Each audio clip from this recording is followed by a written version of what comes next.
This is the third of our Wednesday afternoon programs this semester at the Wasch Center. And we're delighted to have, on this occasion, Al Turco, Professor Emeritus of English, to make a presentation about, it won't surprise you if you've forgotten the talk title, Bernard Shaw. Yes, he's something of an expert on Shaw. But the latter part of the title is a challenging part. It is man of feeling, and even more important is the question mark after man of feeling, right? So that was the title that Al Turco has suggested for us. George Bernard Shaw is a man of feeling question. So he's going to address that question for us this afternoon. All of you know Al, but in introducing him, I was piddling around looking at stuff on the internet and so on. And I got kind of distracted, not just by Al, because Al's been here since 1967, right? He came here from, when he got his PhD, maybe, did you go somewhere else from Harvard? No. He came directly here in 1967. So he's been here as long as most of us have, I suppose, and longer than some, and not as long as a couple of others.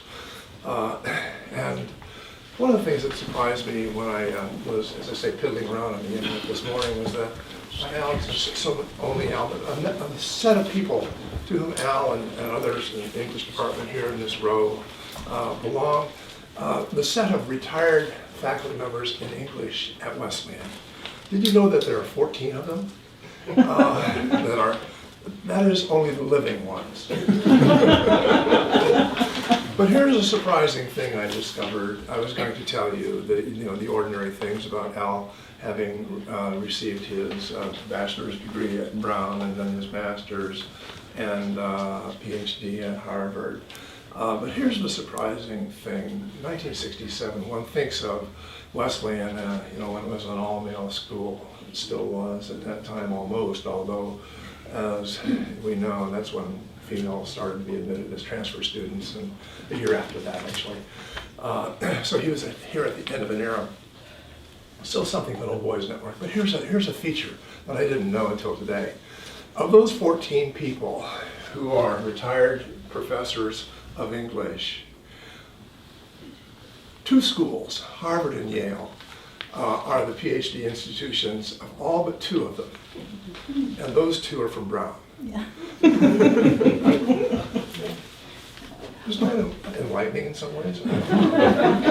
Or maybe discouraging? Or something remarkable. Only 2 of us succeeded. In what sense? The brown people. Oh, the brown people. In more ways than one. I won't contest it then. Anyway, it's a distinct pleasure to have Al Turco. I mean, there's so many things about Al I can tell you. Among the things I should tell you, you know about his ancient history. You may not know that he's a very active and important member of the editorial board for the Wasch Center newsletter that Peter Frenzel edits. Al is invaluable to that group. He's also taught in the Will program, and he has given a talk in this room before in our Wednesday afternoon series. It's a great pleasure to welcome back to the Wasch Center my neighbor and friend, Al Turco.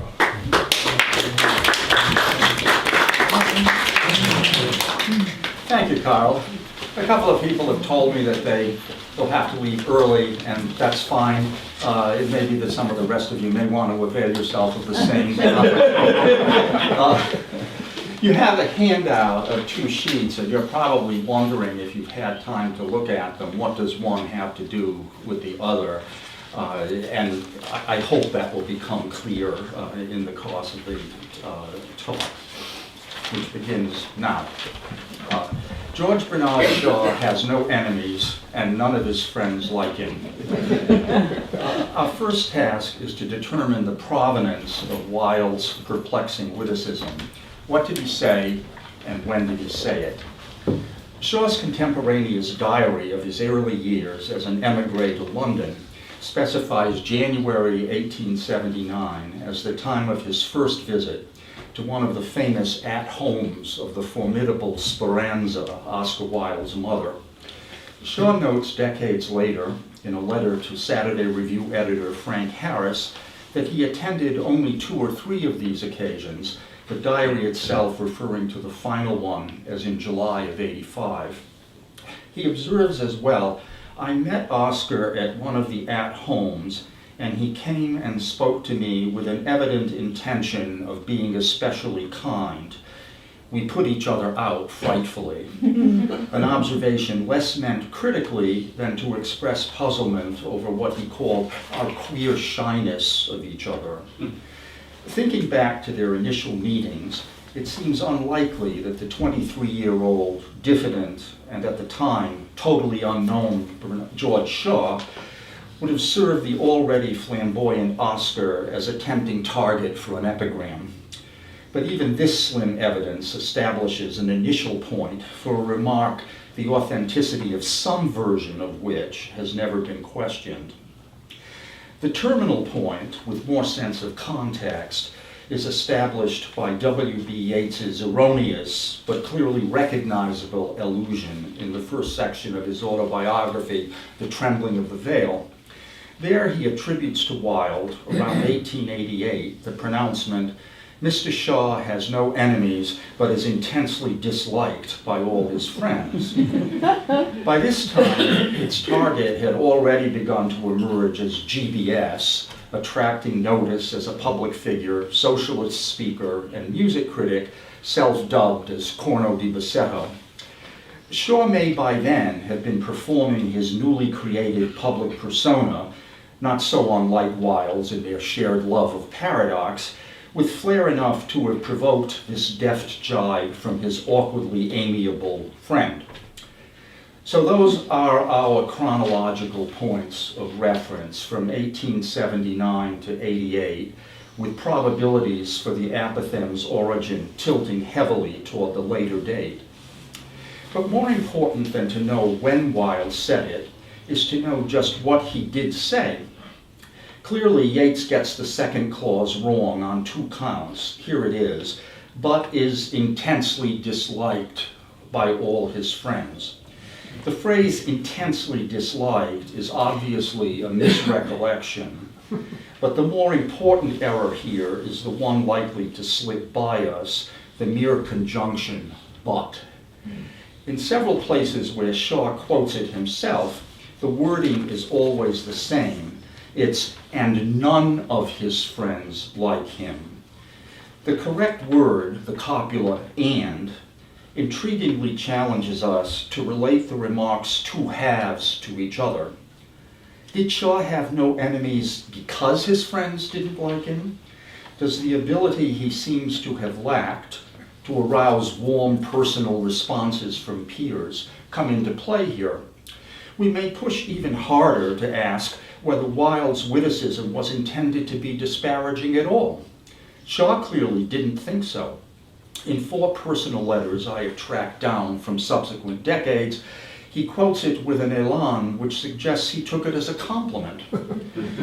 So now there are 2 questions before us, not just what did Wilde mean by his aphorism, but what did Shaw think he meant by it? Not surprisingly, Wilde's teaser has drawn a fair amount of commentary, also unsurprisingly, most of it unhelpful. Shaw's detractors, never meager or uneager, take it as an exposure of the callousness that lurked beneath his mordant and not always innocuous wit. While one of his defenders, St. John Irvine, in his centennial biography of 1956, goes far as to list 27 names of Shavian friends who purportedly did like him. So there. Yet both of these strategies fall into the same trap of taking Oscar's jeu d'esprit literally, thus missing that the nimblest railleries of both men score by subverting their own surface meanings. For instance, Wilde writes, "If one tells the truth, sooner or later, one is bound to be found out." Or here is Shaw, "The love of economy is the root of all virtue." In such cases, we must probe the apparent contradiction to pull out the real point. Shaw himself was at pains to prevent misquotation of Wilde's words. In 1911, his first biographer, Archibald Henderson, a member of the Department of Mathematics, of all things, at the University of North Carolina, had lapsed into this variant: Shaw has many enemies and none of his friends like him. At least Henderson got the conjunction right. Catching the gaffe in proof, Shaw corrected the botching up of what he called a really witty sally which you have contrived to pervert into what will be taken for an envious slander. His annoyance at the slander shows that he appreciated the sally, but since Shaw didn't go on to explain what he thought Wilde meant by it, we seem to be back to square one. But not quite. Shaw's most revealing comment is the earliest one I found, a letter from 1896 to Ellen Terry, the greatest Shakespearean actress of the age. Here I'll quote in more detail because there is more detail to quote. Oscar Wilde said of me, an excellent man. He has no enemies and none of his friends like him. And that's quite true, Shaw continues. They don't like me, but they are my friends, and some of them love me. If you value a man's regard, strive with him. As to liking him, you like your newspaper and despise it. I had rather you remembered one thing I said for 3 days than like me only for 300 quadrillion years. And he writes out all 17 zeros to make that number. In this context, the act of liking becomes less a matter of being on amiable terms with another person than sharing a passionate commitment to a greater goal. A still more revealing clue is offered elsewhere by Ellen Terry herself, in whose autobiography she refers to Shaw as a good, kind, gentle creature whose brainstorms are just due to the Irishman's love of a fight. They never spring from malice or anger. When she died in 1928, Ellen left behind a ranked list, My Friends, on which Shaw's name was placed second. Now, could that be because she didn't like him? Though they were co-authors of one of the most famous published correspondences in the English language, Shaw and Ellen practically never met and felt uneasy when they did. Even if I knew more than I do, there would not be time to probe what great thinkers such as Aristotle, Montaigne, Bacon, and Nietzsche have written on the nature of friendship. But I can say that while not involving a romantic relationship, it goes deeper than friending someone on Facebook. There is a bond of loyalty, of caring for another person for his or her own sake rather than one's own. Shaw's prized epistolatory partner provides a basis for aligning the two panels of Wilde's diptych. True enough, Shaw rarely aroused deep affection in others, but neither did he either provoke or express personal hostility or resentment. It would be no challenge to proliferate instances of his camaraderie with satirists of his own rank. Having lunched with him in 1907, Mark Twain recorded his impressions.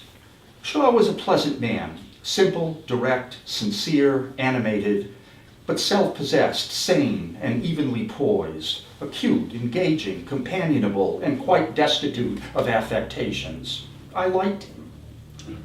It is also easy to show that only affable enmity appears in reports of debates between Shaw and G.K. Chesterton, his rotund Pickwickian adversary, when they traded riposts in packed London halls in the days before TV or even radio. In his autobiography, Chesterton was later to write of Shaw, I enjoyed and admired him keenly, and nothing could have been more generous than his treatment of me. GKC felt he had never engaged in disagreement with GBS about sex, morals, or anything else that had not left him feeling in a better and not a worse frame of mind. Granted that this sense of geniality came naturally to Shaw with contenders of similar dispositions, a severer test is posed in cases where the cause of animosity, while avowedly impersonal, ran deeper. One potentially nasty, even threatening example provides the basis for an essay by my friend John Bertolini of Middlebury up the road, entitled Shaw Responds to Shaw Bashing. In 1914, Shaw published a journalistic essay, Common Sense About the War, a clear-eyed and unpopular critique of England and Germany's shared responsibility for the catastrophe of World War I. Some dared call it treason, or nearly so, and in the next year, the Dramatists Club gave the nod to its secretary, H.M. Paul, to intimate to Shaw that he might well absent himself from future meetings and luncheons of the Society. With characteristic imperviousness to insult, Shaw replied to Paul, "I gather that certain members desire to turn the club into a political club, so the practical business limits itself to turning me out. As usual, I will have to show them how. The proper procedure is as follows. They must draw up a resolution that I be expelled from the club and state their reasons. The resolution will be moved and discussed at a lunch in my presence. The movers will quote the writings and utterances of mine on which they base their conceptions of my attitude in regard to the war. If, as is possible, it should turn out that they have not written or heard any of my speeches, they have not read what I have written or heard any of my speeches, I will help them out by making my views perfectly clear. If the resolution be carried, then the club knows me no more, and I should retire without malice."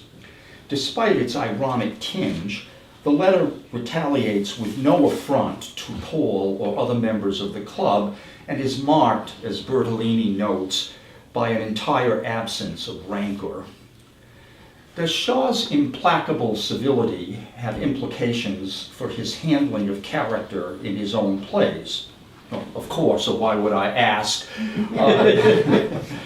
All of the characters in all of my plays must be sympathetic, he had cautioned his French translator a couple of years earlier. That point was well taken. Shavian drama does not treat its protagonists as idealized heroes any more than it turns their antagonists into demonized villains. St. Joan would be a good example of that, where both sides are represented fairly, even though it's a case of an irresistible force and an immovable object. If none of his characters evoke intense empathy from an audience, it is not their own coldness, but their author's coolness that gives to each their distinctive Shavian stamp. In an early play, Arms of the Man, 1894,